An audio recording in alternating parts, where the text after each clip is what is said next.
Hello, and welcome to Insightful Conversations with your host, Three Principles practitioner, Adey-Jones. Join her each week as she welcomes some of the world's leading Three Principles teachers and practitioners who share how this understanding has dramatically improved the quality of their lives and the lives of those they work with.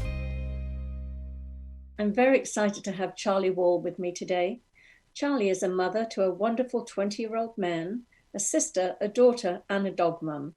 She is an addiction specialist, anxiety and trauma coach, and a PT and yoga coach who loves to help people bring their minds, bodies, and souls together.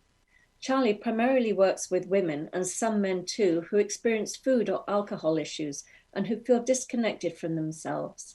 She says that the principles changed her life, and she is passionate about sharing them with others to help them have an easier experience of life too. Hi, Charli. I'm so thrilled to have you here with me today. This is going to be a very interesting call. I love your story. I love your background, and I'd love to know, share a little bit about that with the listeners, and what led you to coming across the principles. Gosh, that's quite a long story, so I'll try and minimize it. So I had a fairly traumatic grief experience when I was 21, and it involved my brother and my father. They were in a motorbike accident in 1993, which killed my brother. He was 18, and my father was 48, which is the age I am now.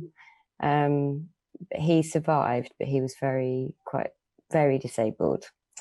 And I looked after him for the rest of his life. And the journey from kind of 1993 to 2016, which is when he died, was a mix of me bringing up my own son, working as an addictions counsellor, and then as a fitness specialist. And after my father died, I just thought I needed to change my life, and I sold everything.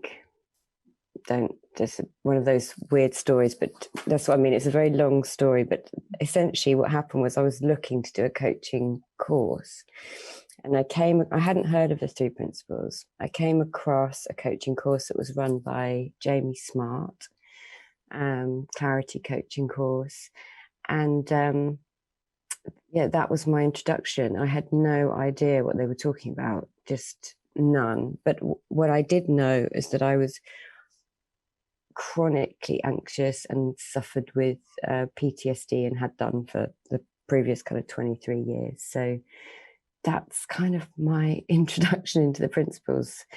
Wow. Well, that was the condensed version. Yeah. So I just want to go back to that time when you were 21. I mean, that I know that you in your bio you say that you tried to sort of deal with that loss, because you don't only lost your younger brother, but you in essence lost your father too. I mean, your father had traumatic brain injury, I think you said. So he had spinal injury and head injury. So what that meant was it was basically like he was a quadriplegic. However, he felt the pain, so he wasn't paralyzed. So he couldn't really move his arms and his legs. He could a little bit move his arms, but he felt the pain, the chronic pain. And what it meant was it changed him from being like sports Billy, essentially, like normal dad, very sporty, very active, to running his own business, to dependent, depressed, cognitively challenged, and quite difficult. I don't really say that bit, I don't really mean to sound, but looking after him was a challenge for me. Yeah, and that's what I was pointing to. I mean, it was a dramatic change in your life. You lost the father that you knew. I mean, Absolutely. He was still present, but not the same father you knew, and you lost your younger brother. And I know that you coach a lot of people who have food and alcohol addictions, and you mentioned that during that time you were trying to cope with that loss through substance abuse as well. So tell us a little bit about that and how you moved through that, because you obviously hadn't come across the principles by then, but what happened in your life that you knew that something had to change? Well, what I did, I looked after my dad for, say, the first, I think, properly, intensively for the first 8 months. He was in hospital. Then he got sent to a different hospital, and I went back to where I was living in Derby, and I was training to be a psychiatric nurse. And interestingly, the people that I attracted to me were people who'd also suffered loss of my age, and everyone was into drugs. So we all did that kind of 90s drug scene, but I started to see that people were getting quite ill from it, either psychologically or physically. And I myself was, over the, I'd say, 2 to 3 year period, was certainly finding it difficult, but I had I started to realize I had an interest in why some people could get out of it and other people couldn't. And at that point in my life, my dad was suicidal. He tried to kill himself. So I thought, I will move back down to be with him, look after him.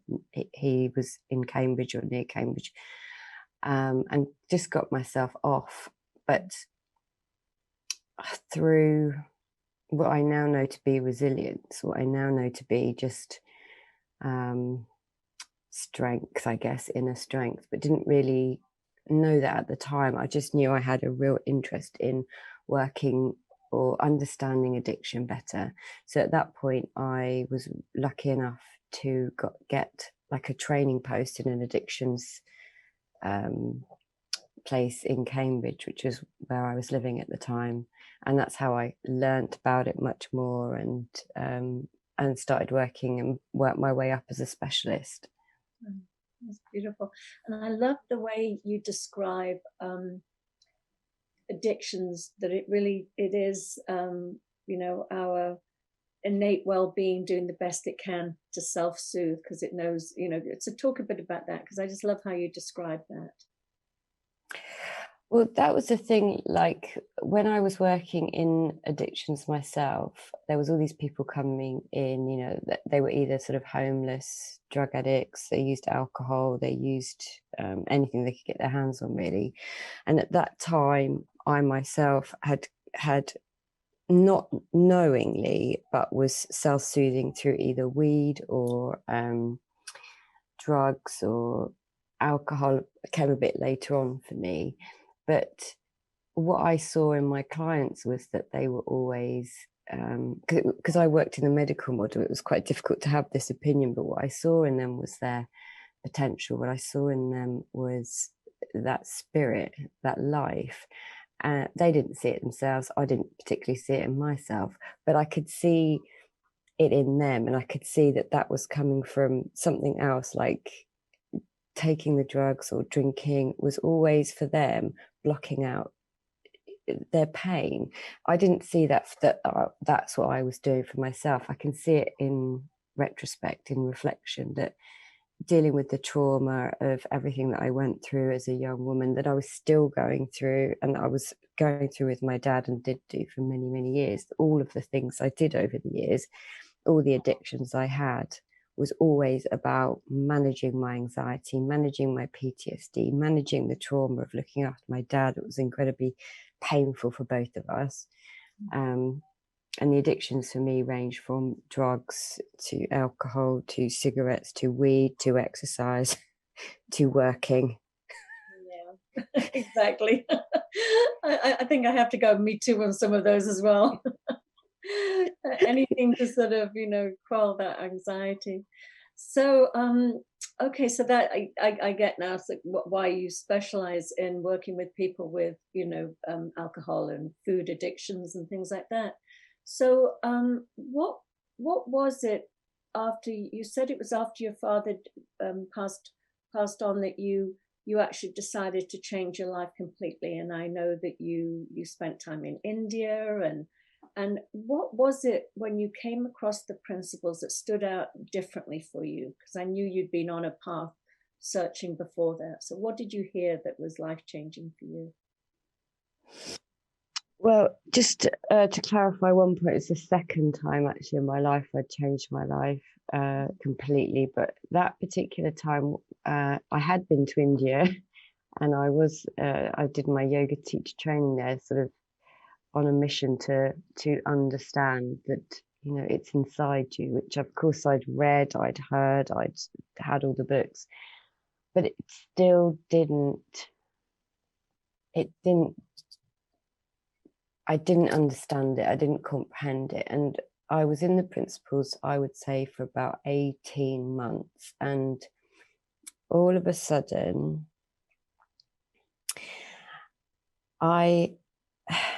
it's really difficult to articulate this, but all of a sudden, one moment I was walking my dog and I suddenly just had a new thought, which was, you have been creating your anxiety and doing all of these things because you didn't know you were already safe. And what I mean by that is I saw that I was safe. I saw that I was okay. I saw that I was enough in that moment. And what I'd had for years was chronic coping strategies,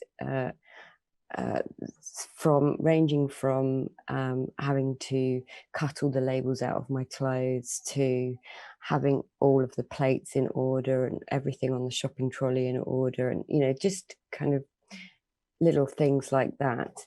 I just saw in one moment that I didn't need to do that anymore because I was safe already. And the other major and in that moment, what happened was all the stuff that I'd learned in India, all the books I'd read, it all just made sense that it actually was coming from in here and not out there. And I think that's really very hard to articulate. But the other major thing that happened for me was I'd suffered or been suffering with post-traumatic stress. And for me, that was really bad flashbacks for years and years and years and years. And that would happen when I saw motorbikes, my brother and father on the motorbike. And one day, shortly after that first insight, I was driving along and I saw a motorbike, and this was very common that I'd see a motorbike and I'd go into this kind of what I now know to be like a movie that was playing out in my head, which is essentially a flashback. I suddenly realized you don't have to follow that thought. And it changed it gives me goosebumps now. It sounds so simple, but it changed my relationship to seeing motorbikes. And that was only a couple of years ago. And of course, that came from here.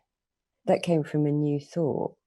And that's what it gave me. It gave me a sense of where before I didn't understand what they were talking about. It gave me hope. It made me see that was absolutely something that I'd been creating innocently and suffering innocently for years. But yeah. No, I think you make perfect sense. That's exactly, you know, how I experienced it. I was on a spiritual path for well over, since I was 21, and, you know, up until I knew everything up here. You know, yes, we're all one. Yes, I'm equal to everybody else, and all up here. But it never dropped in. And there was something in the simplicity of the principles that it was that little sort of, it went boing into my body. I was like, oh, like you said, like, oh, now I get it. Now Yeah. I mean, I still get caught up sometimes, like I'm sure we all do, but exactly. I will never forget those two moments. And what that, and the freedom that gave me, but also the forgiveness in terms of what I'd put myself through and my body, you know, what I'd put everything through for years because I didn't know any different, and it looked like the best thing that I could do, which was drink or eat or exercise or whatever, work like a mad loon. Well, it's wonderful that, I mean, that is the beauty of what we go through, because then we in turn now can help people that are going through the same things, so that we've suffered from. So that is the gift, I think, as well as forgiving ourselves, but being grateful too for the experience. Which brings me to you. I know you hold some wonderful groups. I've had the privilege of talking to one of your groups, but so what was the you said you did clarity coaching with Jamie. Was that the beginning of how did you come about with your women's groups? Because I know you do a wonderful thing for women. Thank you, and it was such an honor to have you as a guest. I've been working with women for 15 years. So this was the first time I really changed my life. I quit my job as an addictions counselor, and what I see now is I just followed my wisdom. It's one of those mad things, but I was burnt out and drinking heavily, and the backstory is irrelevant. But what actually happened was I just had an idea, and I thought, I'll be a spinning teacher, which is the bike where and anyway, from that thought, I ended up just quitting my very well paid, very well respected job to do my personal training qualification, and from that to try and earn money. So to go from earning money in the NHS where you get sick pay and all of that stuff to nothing, I just thought, how can I run a business? And then I got the idea, just set up a boot camp outside in the park, and you can take your son with you, he was quite small at the time, and that boomed and blossomed into a very successful female only fitness boot camp business in Cambridge. So I'd been working with women for a long time, and when I changed everything again after my dad died, it made sense for me to run female groups, because I think wonderful when women come together, it's just, you just get this magical energy and support and connection and love and understanding, and that's kind of that is how it started. I thought, I know, what can I do? I can do exercise, I can do yoga, I can do coaching. I'll just try and put it all under one umbrella. So that is how my circle group got created, of which you came to be a guest speaker for.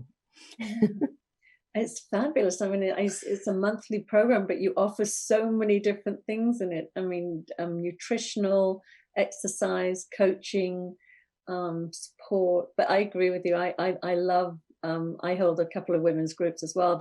That sort of sisterhood. There's something about. I think I was a witch in another life. I love my clan of women coming together. Yeah. Me too. It's an honor, and I think the difference working online, like where I worked in Cambridge, and that was wonderful. It was a wonderful experience. Now, because I work online, I have women from all over the country. One woman from Egypt. It's just brilliant, and that they sort of start off in my free groups. I've got like over 1,000 women in my free group, and then in my circle group, it's slightly smaller number, but it's me attempting to teach the principles to people, which is what I mean. It's like, how do you articulate, but I thought, if I get a guest every month like you, then it's not just me saying it's someone else from their perspective, saying the same message, which was my idea. And then I can, do recipes and do all the stuff that we all like, which is nurturing and nourishing for us and our mental well-being. Yeah, as you say, it's, body, mind, soul. And I totally agree with you. I know that's one of the things I love about the principles is that there is no sort of guru or somebody out there. It really is all of us sharing what we know, what we've experienced, what's touched us, and it's like, to me, it's always like, it's like a sort of, well, maybe this is not the best reference considering we're talking about eating and things, but it's like a box of chocolates, and each teacher has like a different center. It's all chocolate. We're all talking about the principles, but there's just a different sort of, little nuance to it with how everybody shares it, which, so sometimes you hear something from one in just such a way, it's sort of like you get it, whereas maybe you wouldn't hear it from another. But there's teaching for everybody, which is what I love. Yeah, no, I love that. I love the chocolate analogy, and it's like I can say something, and I used to find this in the boot camps, like I would talk about nutrition or exercise, but they'd sort of look at me and go, "Oh, it's easy for you." Mm-hmm. And like I hear that a lot, it's easy for you. And I think, well, if I get someone else in to say the same message, and they do say the same message, but they say it with their own unique way, it gives them a chance to hear something. And that's what I want, because we can never plan how someone hears something. It's so random, isn't it? It was so random for me. I wasn't in a class. I was just walking my dog. And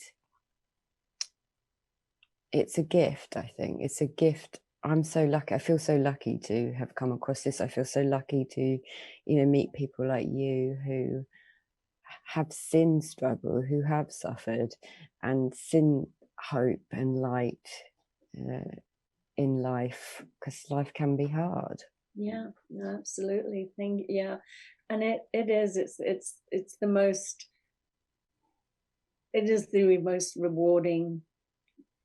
I don't want to really call it a job, whatever we want to call it, but what we do, what we are so privileged to share and inspire others, and it's just the most wonderful. And you meet people like Judy Sedgman and some of the the first generation teachers, and they are Mavis. I just had Mavis Khan on last week, and just incredible teachers that are all getting into their 80s now, and they're just like their whole passion and zest for life. It's like, especially for women, I look at them and I go, oh boy, I am not afraid of getting old. I want to be Mavis when I get to her age. Yes, I really enjoyed that interview, and I really like her too. And I haven't met Judith or spoken to her, but I have Jan and Chip Chipman. I was lucky enough to meet them on a retreat, and it is. Yeah. So, and I know you also do a Courage Dear Heart podcast. I love that. I do. Name. Oh, where did you come up with that name? I love it. Well, because what I see in people is that they show real courage a lot in their life, and courage comes from the word heart. And a lot of us don't know what courage we have inside us always. And I'd like to be able to show them that. And also because of Narnia. All right, I knew there was something in there. Yeah, because of Narnia and the lion, and I've got the tattoo. Oh, beautiful. But really just because of the word courage. I just love the word courage, and I wish someone had kind of said to me, you show real courage with what you do, and no one did. And I'd like to do that for others. I'd like to show them what courage they have in their life. Yeah, well, that's beautiful. That really is. Yeah, courage is it's actually a word I've identified a lot with in my life, because I think I was so afraid, and but I wouldn't let that take me down. So I always felt courageous because I was always pushing through, fears and limitations. So that is a beautiful word. So out of the women that you coach, what are some of the most, would you say some of the most common things that women grapple with? Self-belief, self-loathing, Yeah, I'd say self-loathing is the biggest thing, which comes in many forms, and as a result have either a difficult relationship with food or alcohol or spending or sex, or picking, and it's just a general feeling of not being enough, not being good enough, not being bright enough, not being thin enough, whatever the enough is. And that's what I see over and over and over again, but just different forms, how it shows up, how it plays out for people. Wow. I'm not so different after all then. You just, everything you just did, like a little check mark. I was like, oh yeah, yeah, me too. So. Well, I mean, I speak from personal experience. One of my biggest habits was face picking, and that's what I mean by, in terms of like, addiction's probably too strong a word. It was lots of habits of thought, lots of habits of behavior, coming from trauma, grief, loss, and and just not feeling good enough. And yeah, so that's what I see. That's what I hear, and that's what I try and. I try and point people to a different place, to upstream a bit more, because you are enough. You've always been enough. And that's where I think courage comes in, because it takes courage to see that as well. Yeah. It's so interesting. I know you work primarily with women, but do you think that not enough is more of a female issue? Not necessarily just related to trauma, but just in society itself? I do, yeah. I think it's everywhere. I do work with some men, and I've heard that in men too. But because I primarily work with women, I can't say like across the board, whether it's gender specific. But I do think in our society, because dare I use the word patriarchy. You can hear. I'm very comfortable with it. Yeah, I mean, they don't make any money if we're happy with ourselves now, do they? So I also think it's, for me, I think back to, I have a lot of compassion for women right now. I think, it used to be the sort of, their role was up until the 50s. And I know that's 70 years ago, but it's still pretty relative that, you were sort of stay at home, had a family. And then now I see women that are, if they choose to be stay at home mothers, they feel guilty and less than that. And then I see also people that are in the workforce feeling if they don't have a family, they're less than. And it seems that the expectation is that you have to be everything. You have to be sort of have a career, and you have to be a mother too, and you have to be it feels like it's a lot, for women to juggle all of those expectations. That it's not enough to just choose either one path or the other, that you have to have mastered all of it. I mean, that's something I observe in the women that I work with. I do think, guilt is a huge thing for women, and expectation, and something that's called the human giver syndrome, which is more common in women, because we feel like we have to do and give and can't think of the word now, but I do see that much more in women than I do men. And even to like you were saying there, I think I remember feeling guilty because I was struggling to breastfeed my son, and there was this sort of, you have to breastfeed, and I had another friend who physically couldn't, and again she was being told, you have to breastfeed, because, and it's this pressure. It's this huge pressure. For me, I was, a mum, a wife, not for very long. I worked and I was looking after my dad. So it's no wonder my marriage broke down. really, with all of that, going on. So yes, I do agree. I'm hoping that the next generation have it a bit. I was brought up by someone who was a feminist, who was a stay-at-home mum and then went to work, and was kind of part of the 80s brigade of that. But the message was, you can do everything, and actually we can't do everything. We need help, and I think women are afraid to ask for help, and they carry that guilt and they carry that shame alone, and then that's why we drink or eat or have, we take it out on ourselves. And that's something I try my best to help change. Yeah, you said it beautifully, and that's exactly what I was pointing to, is the expectation we put on ourselves that we do everything, that it's not about, I'm going to go down this road or that road. It's like, no, we're supposed to do everything, and we're supposed to do it really well, and we're supposed to look perfect while we're doing it. So and not complain. Oh, exactly. Well, unfortunately we're coming to the end. I would love to just continue this conversation with you. I think we have a kindred spirit here. So hopefully maybe another time. It would be wonderful to continue this. So thank you. I know you stayed up late to be on the show. I really appreciate it. So just share your website for people that are listening on the podcast and not watching it on YouTube, so they can know how to contact you.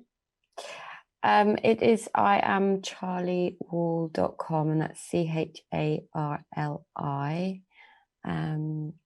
And it's the same on Instagram and Twitter. So the I Am Charli Wall. So yeah, just Google Charli Wall, you'll find me. Wonderful. Okay, well, I will see you soon. I'm going to be a guest on your podcast. Yes, I'm looking forward to it, so we can continue the conversation. This would be great to have a conversation around. Okay, well, thank you again. It was lovely spending time with you, and good night. I was going to say have a great rest of your day, but enjoy your good night. Thank you. Bye-bye. Bye. Thank you so much for listening to the show. If you're interested in learning more about my coaching and mentoring packages, please reach out to me at Adey-Jones@gmail.com. I would love to hear from you.